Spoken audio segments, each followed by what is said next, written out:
बच्चों, आज मैं सांतत्य तथा अवकलनीयता से संबंधित प्रश्नावली 5.7 का प्रश्न नंबर 17 बताने जा रहा हूं। देखिए और समझिए।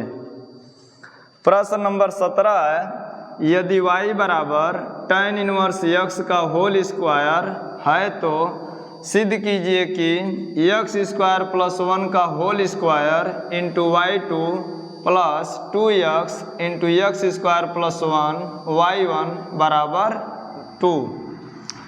तो ये सिद्ध करके हमको लाना है। तो सबसे पहले हम दिए गए फलन को लिखेंगे। तो यहाँ लिख लेंगे y बराबर tan इनवर्स x का होल स्क्वायर। अब सबसे पहले हम x के सापेक्ष अवकलन करेंगे।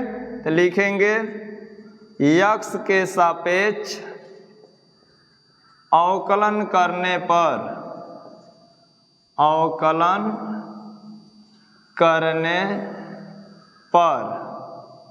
तो हो जाएगा dy by D x equal D by D x tan inverse x पूरे का होल स्क्वायर।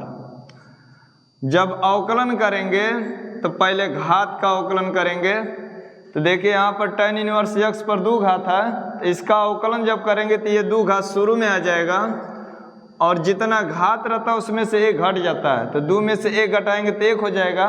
1 लिखा नहीं जाता, सिर्फ लिख देंगे tan इनवर्स x। अभी तो ये घात का अवकलन हुआ तो इतना हुआ। अब इसके अंदर जो tan इनवर्स x लिखा है इसका अवकलन होगा। तब जब tan इनवर्स x का जब अवकलन करेंगे तो हो जाएगा 1/1 प्लस एक्स स्क्वायर। फिर से ध्यान दीजिए, पहले घात का अवकलन करेंगे तो ये 2 घात शुरू में आ जाएगा और 2 में से 1 घटाएंगे तो 1 हो जाएगा। तो 1 लिखा नहीं जाता, सिर्फ tan इनवर्स x लिख देंगे और फिर tan इनवर्स x का जब अवकलन करेंगे तो 1/1 प्लस एक्स स्क्वायर हो जाएगा। सूत्र यहाँ पर लिख दे रहा हूँ, सूत्र आप लोग याद रखिएगा। डी बाई डी एक्स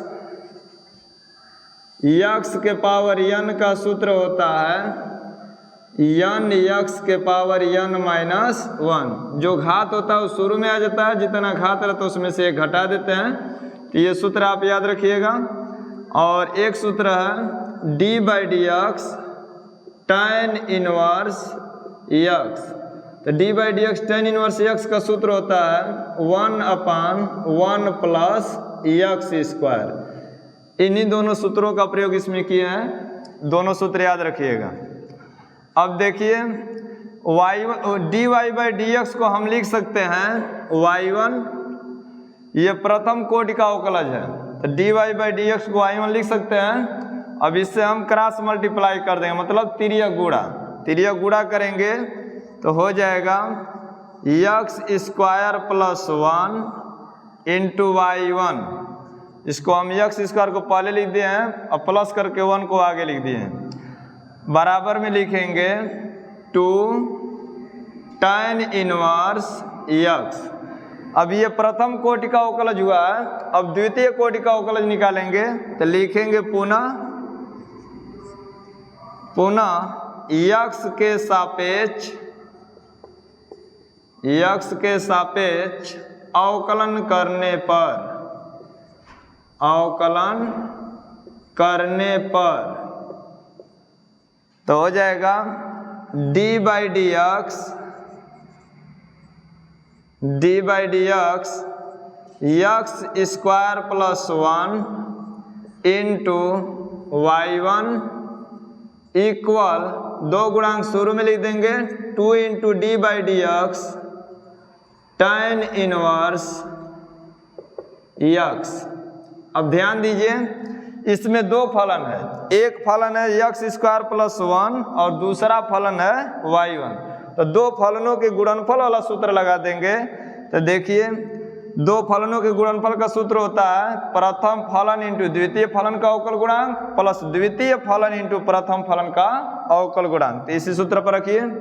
प्रथम फलन का मतलब एक्स स्क्वायर प्लस 1 इंटू द्वितीय फलन का अवकल गुणांक। तो लिखेंगे D by D x y1 plus द्वितीय फलन का मतलब y1 इंटू प्रथम फलन का अवकल गुणांक तो D by D x square plus 1 बराबर में 2 tan इनवर्स x का अवकलन करेंगे तो इसका अवकलन होता है 1/1 plus x square D by D x tan inverse x का यहाँ पर सूत्र लिखे हैं वही लिख दिए यहाँ पर।